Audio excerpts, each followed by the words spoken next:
It's gonna be good, it's gonna be great, it's gonna be better, I can't wait. Making my move, live for the day, sing like a bird, fly like a plane. Come spill with me, Jenny D.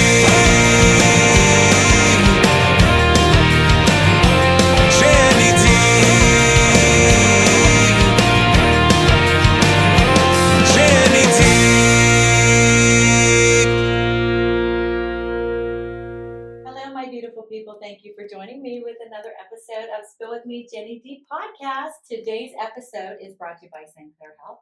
With me today is Christine from Clair Health's Cardiac Rehabilitation Center program. Alongside is Melanie, a current cardiac rehab patient who will share her ongoing recovery journey. We're talking about heart health. It's February. You know, we got red on here today. Christine's got her red on. I've got my hearts on. Melanie, what are you wearing over there? My blue. My St. Clair blue. There you go. We're going to talk about recovery and how cardiac rehab can change lives. So let's start off with Christine. Let's start off with some questions here. Christine, for listeners who may not know, what exactly is cardiac rehabilitation? Okay, well, a lot of people really don't realize that there is a couple different phases. We actually have 3 phases of cardiac rehab plus a primary prevention program. The first phase is actually seeing the patient in the hospital right after they've had an event. Okay. So it could be a heart attack, it could be open heart surgery, and that's actually giving the patients like a recovery process for the next so many weeks until they can come into the phase 2 monitored cardiac rehab program. So it's just for safety, for safe assurance with professionals. And what we do in phase 2 monitored cardiac rehab, you get referred from your doctor, usually the cardiologist, and we set up a program. It is a program, it's carefully set up by the cardiac nurse and the clinical exercise physiologist. And it's all different aspects. We have education about heart health, nutrition, stress management, how to progress exercise, and they're on a monitor. So we're watching their heart symptoms, their heart EKG, whether, if the heart rate increases, the blood pressure increases, if there's any arrhythmias. And what's good about cardiac rehab is that the professionals stay in touch with the either PCP or the cardiologists. And if there's anything that's different or new to the patient, we correspond with them. So it sounds like a whole team. Yes, people, it is a team of really people. Being around you. So who is the cardiac rehab designed for? Is it only for people who've had a heart attack? No, it's for, it could be for a person who has had a heart attack. It could be for a person who has had open heart surgery with either bypass or valve replacement. It could be for a patient that has had a heart transplant. It could also be for a patient who is preventing heart issues. So that's our primary prevention program that we also offer. Oh, okay. And then it could be for patients that, like if they, anything else that would be congestive heart failure. If it would be, I'm trying to think of some of the other ones we've had recently. If you had something like in your family that somebody, has heart disease, would that be a candidate for someone who should do it? Yes. If they have heart disease and have had an event, so if they've had a heart attack, but you don't want to exclude anyone. So if someone has maybe a high blood pressure and they're on a blood pressure medication, or they have diabetes and they want to control the diabetes along with their endocrinologist, their primary care physician can recommend them for our primary prevention program. So they wouldn't be on a monitor, but we would be here monitoring blood pressures, heart rates, how to progress exercise. They would get the same kind of a thing, but then they're independent with their exercise and they write down their heart rates, and we discuss with them how to progress it while they're here, what to do at home. Oh, wow. Yeah. I love hearing all this. Now, what are some of the common misconceptions about cardiac rehab?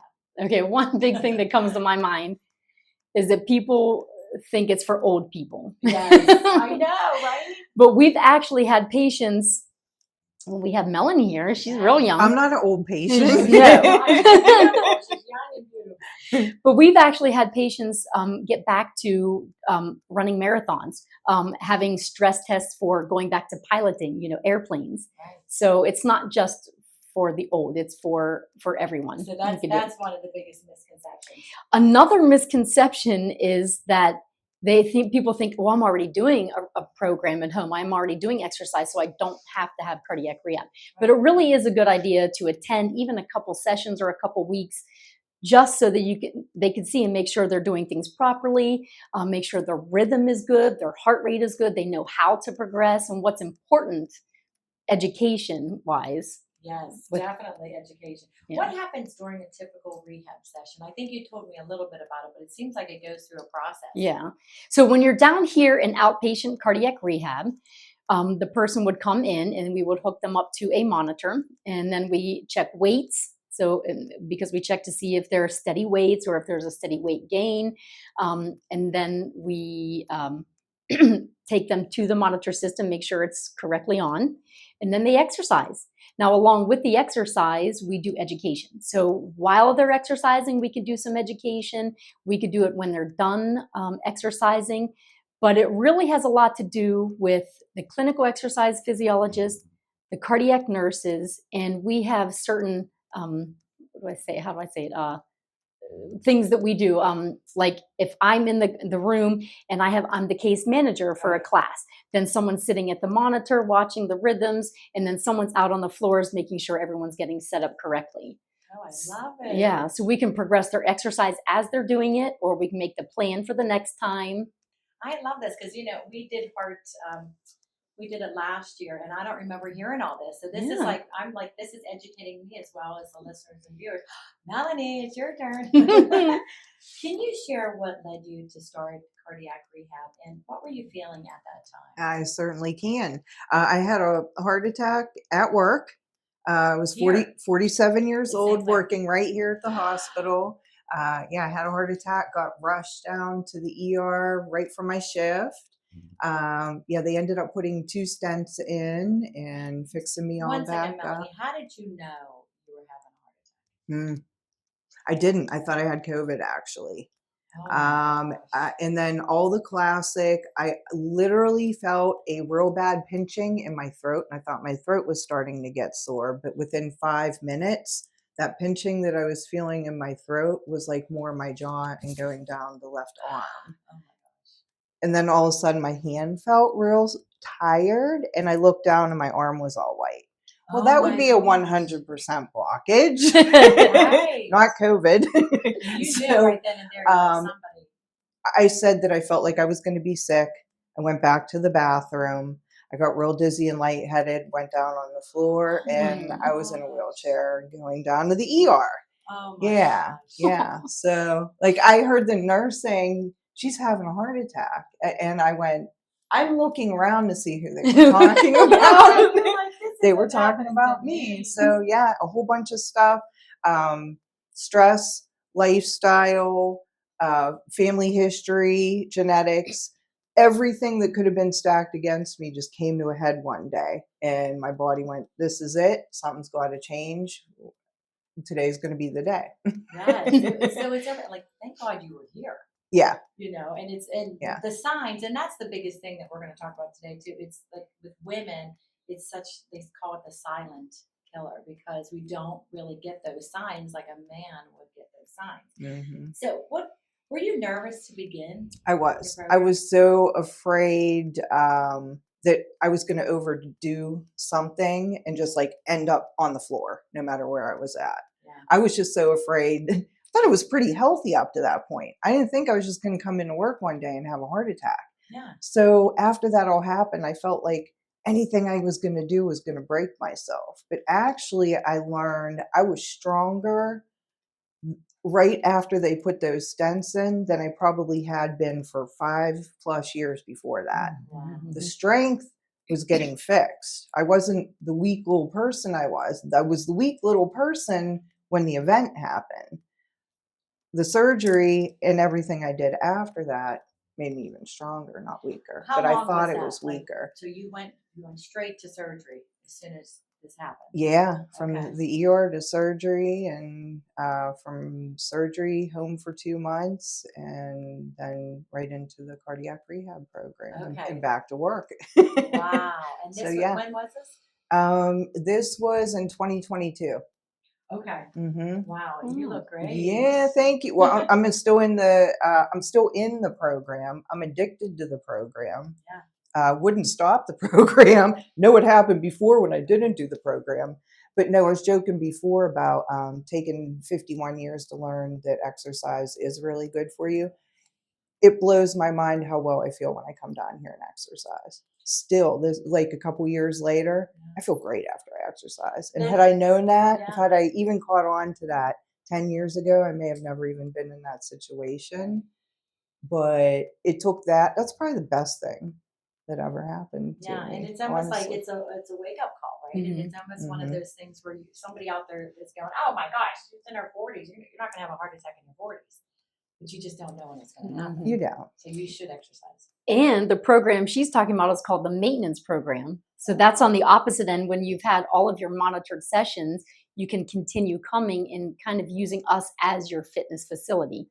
And then, but she's independent, but she'll ask us if, hey, can I do this differently? Can I increase this? But if there's anything new, like we think maybe there's a new medication she needs education about, or she gets a new medication or something, she gets a new echocardiogram or something, Right. we'll always do education. Oh, I love Yeah. that. What has surprised you most, though, so far, Melanie? From the From the program, program, yeah. their willingness to have me enjoy exercise. Right. Because I went in there, I had never even been on a treadmill before. They were like, you've never been on a treadmill. And I'm like, 48 and I had a heart attack. What makes you think I exercise? So I didn't, but it was the time and the patience. They didn't make any questions feel like they were stupid questions. And I'm being watched. I don't have the fear. I can push myself in that gym. And everyone there is going to make sure if something happens that I'm taken care of. So there's not a fear of going to, like if I went to an outside gym, Right. there wouldn't be anybody there working to make sure that I didn't hit the floor and something was wrong. I figure if anything's going to happen, this is the best gym to have it happen. Oh, right. Too. Yes. So, It's a safe place. Mhm. yeah. Now, what has the experience been like physically and emotionally as you move through the rehab? I was a little depressed and upset with myself at first. And I didn't expect that. But there were a couple weeks in recovery that I was really down in the dumps. And I thought that I should have been feeling a lot happier because I just kind of cheated death. Right. But on the other hand, I was upset with myself that I got to the point that I did and I had the event. And that was depressing. And I went through some anger. And then at first, I was actually a little annoyed with having to come to the program because for about 15 years, I've been sending older patients to the cardiac program, right. and they all complain about it. Yeah, So yeah. I'm like, well, now I'm going to do this too. I'm like, this isn't fair. It's all coming back on me. So it's just really been surprising to learn how much I'm benefiting from the exercise. Right. Quit smoking the day that they put the stents in. Dr. Berkey said there and said, "You smoke?" And I said, "Not after today." So I have Right. not picked up a cigarette since then. I think the exercising, because instead of gaining weight from quitting smoking, I'm 35 pounds lighter now than I was when I had my heart attack. Oh, that's So there was no weight fabulous. gain. There was actually weight loss thanks to the exercise from even going through quitting smoking. It's true because a lot of people don't want to quit because they don't want to gain that weight. That was one of my It's either- brilliant yeah. reasons not to. I'm Right. like, oh, you know how big I'm gonna get if I quit. The light bulb goes off and you're like, okay, Yeah. wait a second here. Yeah. Have you noticed any changes already, like in your strength and your energy and your confidence? Definitely. I handle stress a lot better. It's taught me how to handle my stress. Workout, you can really sweat it all out and leave it there. I've learned special breathing through the program to kind of calm myself down when things start going up and up. What else did I learn through there? Do you feel stronger? Definitely. Yeah. I even joined the St. Clair hiking club. And this girl did not go out and hike on the weekends, didn't have the strength, didn't have the energy. I was just too tired. My lifestyle didn't allow weekend exercise like hiking and stuff. So yeah, my strength is up. I sleep better.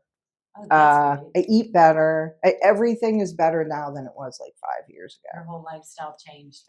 Every part of it. Well, what motivates you to keep showing up each week? How good I still feel. Yeah. Yeah. Right. And not wanting to go back to the way I felt before. So just stay on this path. This is obviously a better path to be on than the old one. Definitely. My mom's a nurse too, so when you're talking, you're telling your patients, you need to do this, you need to do that, and then it's like all of a sudden you're the patient. It was on me, and I'm It's like, wait a second, Right. I better be listening to. Now I gotta listen. To the yeah, doctor. now I got to do what I've sent all those patients to do. Yes, right. Christine, why is supervised exercise and education so important after a cardiac event?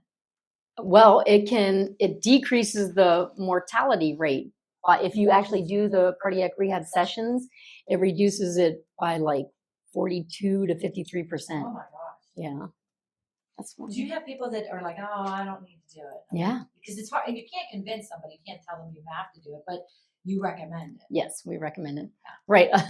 That is a misconception too. People think, well, I have to do it. My doctor said it, or we said it, but it is just a recommendation. Right. But I it don't is know why you wouldn't want to right, do it, right? right. It's maintenance. You're taking care. What lifestyle changes have the biggest impact on heart health? I feel like the way Melanie said is like exercise, Stress management, management. eating healthier, and definitely the exercise, because it includes cardiovascular, like aerobic exercise, plus your strength training. So it's important to get some strength training. I just learned that, like literally, I'm in my 50s, and I just like 5 years ago I started lifting weights. I'm like, the bones and everything with women's health and all that. You think it's getting on the treadmill and running as fast as you possibly can, and that's just not all there is to it. Yeah, that's not I get it. bored on doing that, but walking outside is fun. So hiking, like maybe I should start hiking. There you go. Well, St. Clair has a hiking club now. All right. So how does cardiac rehab help people build confidence after a serious health scare? I mean, I think Melanie talked about it a little bit, but what do you see the most, Christine? The assurance of patient having the assurance from a professional. They like to be on that monitor. They feel that if they just get on maybe a couple sessions, they have that confidence for them to be able to continue doing, or even better than they thought they could be. Like how you said, if a lot of people don't realize how bad they feel until they come, they've had their event, they come, and then they're like, man, this is the best I've felt in 5 years. That's what I've heard many a patient say that. Yeah, and that's testimonials right there. What would you say to someone who is hesitant or afraid to enroll? Just call us and Try, ask their questions. right? Call us, ask all your questions, your fears, tell them to us, and we'll help to, reduce those fears or nix them all together. I know, and we were just talking about this, Melanie, like when you were telling me there were symptoms, like what are the early warning signs of heart problems that people shouldn't ignore? Like that to me, I feel like is the hardest question, because we're all different, right? And we all have some type of symptom that might be different than somebody else's. Yeah. One big thing, especially for women, that I don't think we understand is that tiredness, fatigue is a big sign that could be your heart that could be tired and fatigued. So if you're a female and you know that you used to be able to carry these groceries up steps, or you were able to go through the grocery store the entire time, and now you're not, and you're taking a rest and you're more short of breath, or you feel lightheaded or like your heart is palpitating, that's something that a lot of people don't realize could be your heart, and it should be checked. I think that one of the misconceptions too is like, as a woman, like I'm like, oh, like the one day I was sick, and like I thought I had COVID too. This was a couple years ago. And I'm like, my heart, should I? Then I'm like, I don't want to bother anybody. I don't want to look stupid and go to the hospital and it be nothing. I was just, I don't know if I was telling Melanie, I just had a friend that came here last week because her arm was pain. So they did all the tests. Here, she had shingles. Yeah. So it's like the pain, you don't know what the pain's coming from. And your left arm, that's one of the signs. Yeah. I think any hospital, any ER you walk into, and you're in there under the assumption that there may be something wrong with your heart, you never made the wrong choice by walking into that ER.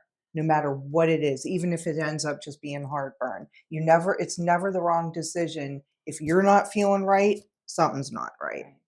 Go get it checked Go out. get it checked. Yep. Listen to your body, right? You have to be your own advocate. Yes, you Mhm. do. Oh, I've been learning that now. How can Mhm. listeners take small steps today to protect their heart health? Well, you can start a little bit of exercise, and it doesn't have to be something crazy, like we say, running on a treadmill. I've actually had patients just walk up and down a hallway for 5 minutes. You start that 3 times a day, and then you build it to 6 minutes after a week, and then another week you build it to 7 minutes 3 times a day. So it could just be something real simple like that. And then just making small steps on how you eat, whether it be, okay, I'm not going to snack after 6 p.m. or I'm not going to have my evening snack, Right. It's something very small and you try to stick with that for a little bit and then you just move on to the next step. I think it's hard, like people go, oh no, cold turkey, I gotta stop. I can't eat pizza. I can't, Right. do this. I can't have my wine. I think that's what people probably are like, oh, and if the Yeah. doctors know I'm doing, going back to smoking or something like that, right then and there, you're trying to give them all the advice and the tools. Like, Mhm. come here, Mhm. So the other thing I wanted to ask you, does cardiac rehab also play a role in preventing future cardiac events? It does. You know how I was talking about morbidity, like if you actually do your sessions, your 36 sessions, if you it also prevents by further events or further heart attacks by 57%, 31 to 57%. Wow. Mm-hmm. And you've seen that happen with your patients. Mm-hmm. And when we were saying this before about the age, like Melanie, you would have never thought in your 40s. Are you seeing like younger people? Yes. Oh no. I was hoping you. No, are you seeing people in their 30s and 40s? I believe it's because I don't know if it is the awareness. I mean, we're getting better and better every February to do more and more things, but maybe it's a lot with the either cardiologists or the primary care physicians looking more into their patient's health and saying, well, let's refer you to a cardiologist. So if they're getting them in quicker, they're going to get them better, healthier, quicker at a younger age. So That's so true. Oh my gosh, this was so great. Is there anything we didn't touch on today that one of you want to talk about? Jeez. Thank you for sharing your story. Oh Melanie. yeah, I definitely. feel like other women, men as well, but mostly women, being a silent killer, hearing your symptoms. You said it was in your jaw. Yeah. I mean- it literally started like, is this a bad toothache? And it like went up to my ear, started to go right down my neck. And then, like I said, before I knew it, my arm felt real tired, all my like pins and needles. And then it was no color. And I'm like, I don't feel so good. I think I'm going to go back to the bathroom. And then Yes. everything just Aw. went, whoop. Yeah, I mean, Yeah. gosh, I just had a neighbor friend of mine. He was driving in the car and he went up on somebody's grass, passed out, didn't even know. Yeah. Here he had a heart attack. mm-hmm. So it's just knowing the signs, but also, sometimes it's you're somewhere you don't know if it's going to happen, but these signs, are just Yeah. like you said. I love what you said, Melanie. If you think it's your heart, go. You're not making the wrong choice. Right. Ever. Even if it is not, and you are wrong about what you thought your diagnosis was, you are not wrong by going into an ER and saying, I am having chest pains. Right. That's where you should be. Mm-hmm. Yes, Exactly. Absolutely. Christine, is there anything else? Only if there's just to understand signs and symptoms, and if you have any questions or maybe there's you want to prevent things from happening, call your PCP and say, what is cardiac rehab about? Where can I go? Is there a cardiac rehab close to me? And then you can give us a call and we could set you up with a program. Right, and it's not hereditary, is it? Like it's not like you say, oh, well, my family has it. Possibly. Oh, okay. certain things are hereditary. Oh, yeah. It could be family history, depending on if the male in your family is like a father or a brother that had an issue in their 40s, like had a heart attack in the 40s. Right. If the female or like a mother or an aunt or something like that has had a cardiac event in their 50s. So that would be family history. Okay. All right. And then if it is ethnicity, if depending on some ethnicities have a higher risk of heart disease. Right. So and then other things like if you're diabetic, that's an increased risk of coronary artery disease. So that's so true. Yeah. Thank you both so much. If Welcome. you or your loved one has experienced a cardiac event, cardiac rehabilitation can play a critical role in recovery and long-term heart health. To learn more about St. Clair Health's cardiac rehabilitation program or to schedule an appointment, call 412-942-1380 or visit stclair.org. I appreciate both of you being here Thank today. you. Thank you for having Glad us. to be here. Yeah. Thank you Glad so to be much. here. I'm glad you're here too. Yes, Yes. thank you. Good information to get out to everybody. Yeah. It's our Definitely. month. It's February. Thanks for Yay. joining me with another episode of Spill with Me, Jenny D. Take care. Come spill with me. Come spill with me. Come spill with me.